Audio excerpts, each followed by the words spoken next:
Begins with a fresh shot of espresso. Bold, rich, pulled just right.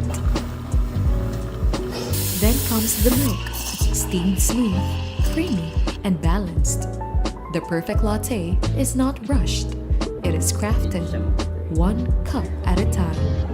Your perfect latte is ready. Coffee first, then everything else. Good afternoon and welcome to Beyond the Headlines, where we look deeper and think better. I'm DJ Moises, and today's conversation is brought to us by Coffee First. As the Philippines commemorates the 10th anniversary of the landmark July 12, 2016 Arbitral Award, it is important to understand what the ruling actually decided and what it did not. The Arbitral Tribunal did not determine who owns the islands or reefs in the South China Sea. Questions of territorial sovereignty were outside its jurisdiction under the United Nations Convention on the Law of the Sea, or UNCLOS. Instead, the tribunal clarified the maritime rights that states may claim from these features. A key finding was that none of the disputed features in the Spratly Islands qualify as full islands because none can naturally sustain a stable human community in an independent economic life. Consequently, none are entitled to generate a 200 nautical mile exclusive economic zone, or EEZ. Most were found to be legally either rocks, which may generate only a 12 nautical mile territorial sea, or low tide elevations, which generally does not generate maritime zones of their own. This significantly reduced overlapping maritime claims in the South China Sea. Without valid EEZs generated from those features, maritime entitlements must instead be measured from the coastlines of the surrounding states in accordance with UNCLOS. The tribunal also ruled that China's 9-dash line has no legal basis under UNCLOS. It held that any historic rights claimed within that line are incompatible with the convention. As a result, maritime rights in the South China Sea must be determined by UNCLOS rather than by broad historical assertions. The case involves several prominent features in what the Philippines refers to as the West Philippine Sea, including Scarborough Shoal, Mischief Reef, Ayungin Shoal, Subi Reef, Kagitingan Reef, and Reed Bank, among others. Applying these principles, the tribunal found that these areas fall within the Philippines' 200 nautical mile EEZ.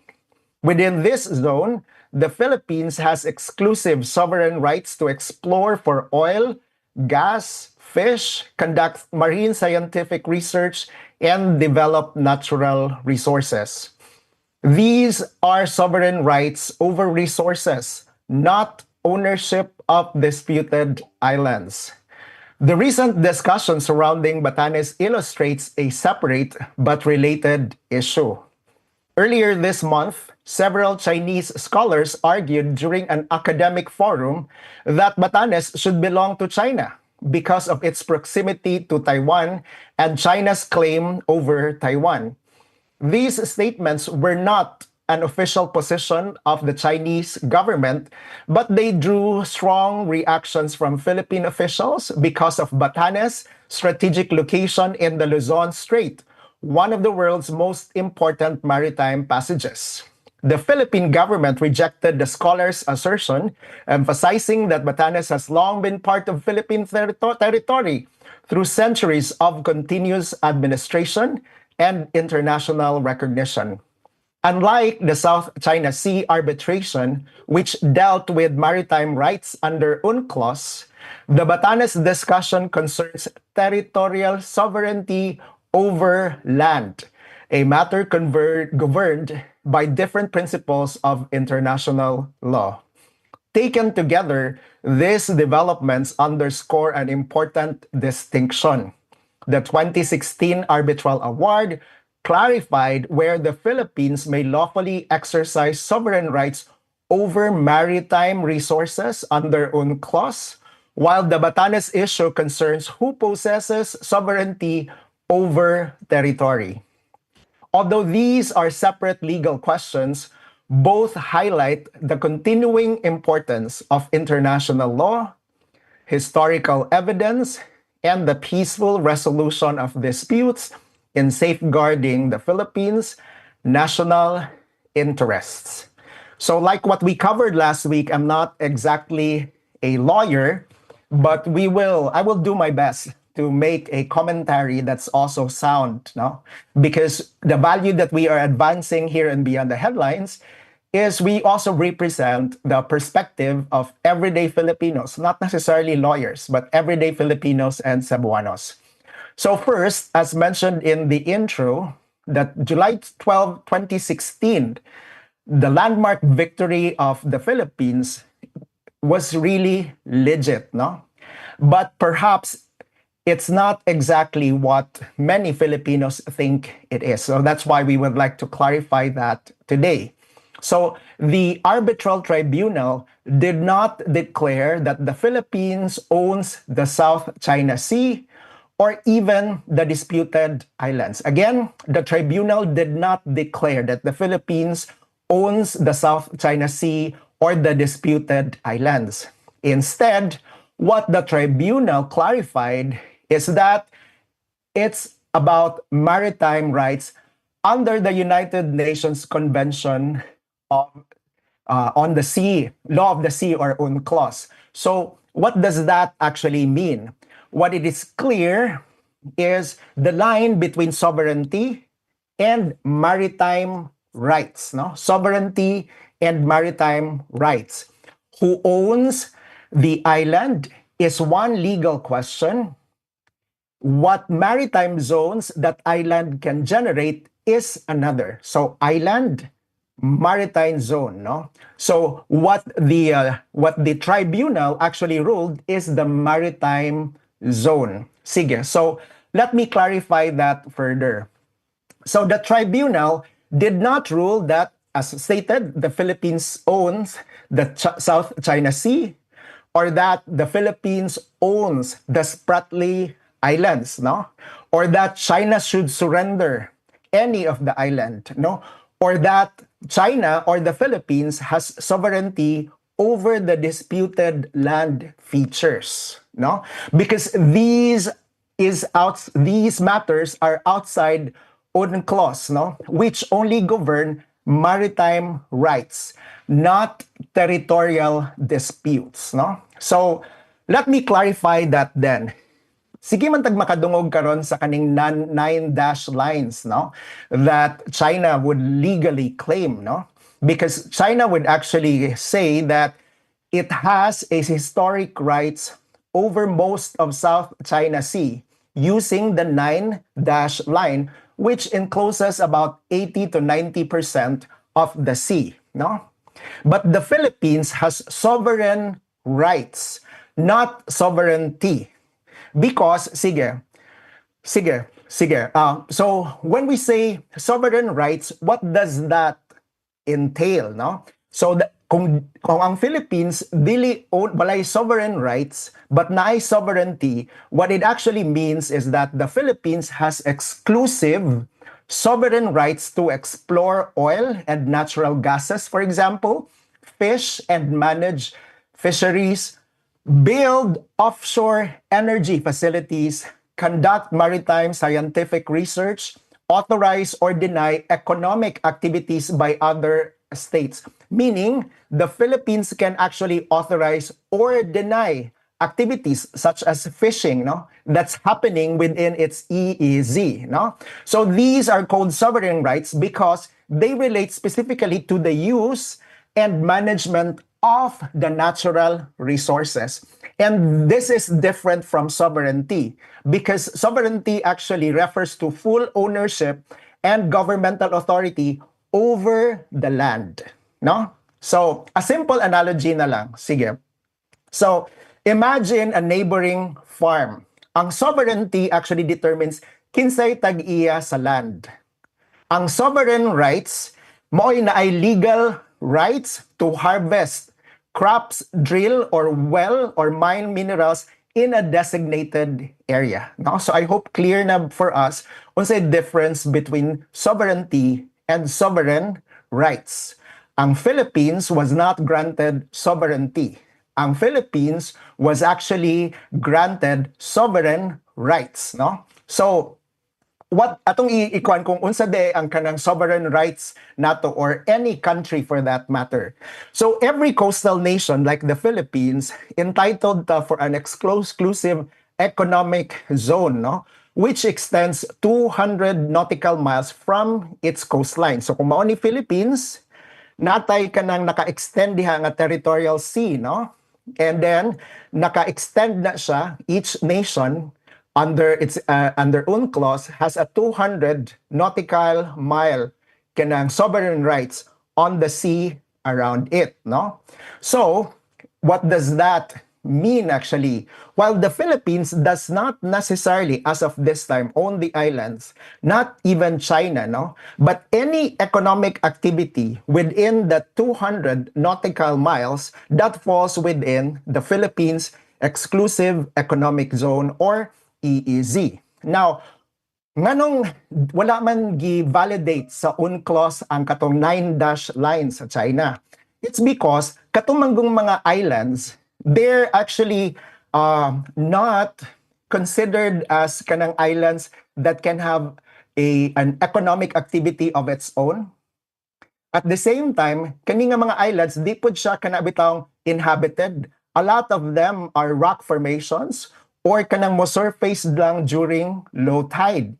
And kaning mga rock formations, the farthest nautical mile that they can claim in terms of sovereign rights is only about 12 nautical miles. Ug kaning mga sandbars, kaning mo rise lang during low tide, wala gid ni sila exclusive economic zone. So that means because kaning mga islands in the West Philippine Sea, although the Philippines do not have sovereignty just yet, but because kaning mga islands are not inhabited, mga rock formations ni sila without 200 kanang nautical mile ownership in terms of exclusive economic zone. So that means na belong ni siya din sa overall coastal economic zone of the Philippines. I hope I'm making sense. So that's why it's important for us to understand that while the islands are not necessarily owned by the Philippines, but because they do not have economic zones on its own, and because they fall within the Philippines nautical 200 nautical mile economic zone, then tag-iya ani is ang Philippines. So again, what the tribunal actually declared is not necessarily ownership of the islands, but it's on the 200 nautical mile exclusive economic zone sovereign right, no, of the Philippines. And so tanang economic activities dinhi is exclusively for the Philippines. And the UNCLOS did not uphold historical claims from China, no? So now let's cover, I hope clear na ta with that, no? So we do not have just yet sovereignty, okay, that's not within the scope of UNCLOS, but we were granted sovereign rights to have exclusive economic zone on the sea 200 nautical miles from the coastline of the Philippines. And within that sea are these islands. So now let's move to another controversy that emerged last week. Kay nakadungog na sad ta nga there are claims regarding Batanes, no? Because Batanes, according to scholars, said that Batanes actually belongs to Taiwan. And because China has claims over Taiwan, so that means China also can claim rights, no, or ownership of Batanes. Now, this is, I think, a different, no, this is not about the sea anymore. This is already about the land. So that means this is a legal kind of question that's no longer under UNCLOS. But ang China, as of this time, before kayo na to ma-blow out of proportion, there is no official position by China or Beijing just yet on the matter. But the reason lang that our officials are expressing very strong kanang opposition towards this academic presentation, it's actually because uninterrupted man gyud, no, and his history and economics and continuity of operation would actually present that Batanes is part of the Philippines, no? So in this case, the Philippines has sovereignty of the island, and the Philippines owns the island, no? So in these two cases then, that's why we tackle this in Beyond the Headlines, no? Even if I am not a lawyer, we are having this kind of conversation because it's important for us as everyday Filipinos and Cebuanos to understand exactly the sovereign rights that we have in the West Philippine Sea and the sovereignty that we have in the island of Batanes, no? Because both issues actually reminds us of our national interest. And these interests should be protected, not only for diplomacy and defense, but also when all of us would understand a little bit, no? Or just enough, reasonably enough about international laws, then we are also able to carry this in our everyday conversation. So just in case you have further comments, or if you wish to also share your opinion about it, especially the lawyers who are watching, feel free to drop your comments or even your questions in the comment section. And even if the episode has already ended, we would do our best to answer them or engage in the conversation. No? Sige. So the 2016 Arbitral Award remains one of the strongest legal foundations supporting the Philippines' rights in the West Philippine Sea. And the recent discussion on Batanes reminds us that sovereignty and maritime rights are distinct concepts, both vital, both worth protecting, and both best defended through rule-based international order. The West Philippine Sea and Batanes are not just foreign policy issues. They are food security issues, energy security issues, economic issue, and ultimately, they are Filipino issues. And headlines tell us what happens, understanding tells us why it matters. So I'm DJ Moises. This has been Beyond the Headlines, and we would like to thank Coffee First for supporting conversations such as today. Have a good week ahead, and have a good afternoon.